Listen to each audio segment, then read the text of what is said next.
অনুগ্রহ করে পুরো মেনুটা শুনে সামনে আগান। বুঝলাম না, মা কি আমার মোবাইলের কাস্টমার কেয়ারের সাথে বিয়ে দিল? কথা বলতে চাইলে 1 প্রেস করুন, আর ঘুমটা খুলতে চাইলে 2 প্রেস করুন, আর ঘুমটা খুলে স্পর্শ করতে চাইলে 3 চাপুন।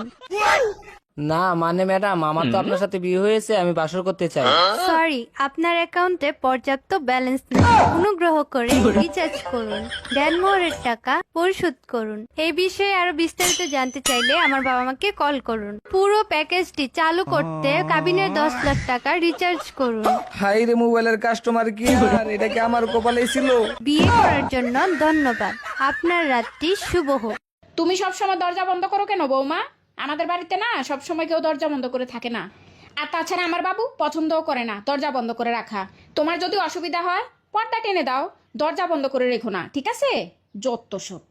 কি বানাচ্ছ বৌমা? চা? আমার বাবু চা খায় না গো, কফি খায়। আমি ওর জন্য কফি নিয়ে যাচ্ছি, চাটা তুমি খাও। হ্যাঁ। কিরে, কোথাও যাচ্ছিস নাকি বাবু? ডিনারে? কই আমাকে বললি না তো।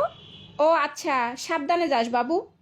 দেখছো বউটা আসার পর থেকে ছেলেটা কেমন দূরে চলে যাচ্ছে আমাদের থেকে। আগে কিচ্ছু না বলে করতো না, আর এখন কোনো কিছু বলার প্রয়োজনে মনে করে না। ছেলেটা আমার দূরে চলে যাচ্ছে আমার থেকে। কি রে বাবু, আজকের রান্না কেমন হয়েছে? আজকে আমার বৌমা নিজে হাতে সব রান্না করেছে, আমি শুধু পাশে দাঁড়িয়ে একটু দেখিয়ে দিয়েছি কিভাবে কি করতে হয়, কোনটার পর কোনটা দিতে হয়, তাই জন্য এত মজা হয়েছে।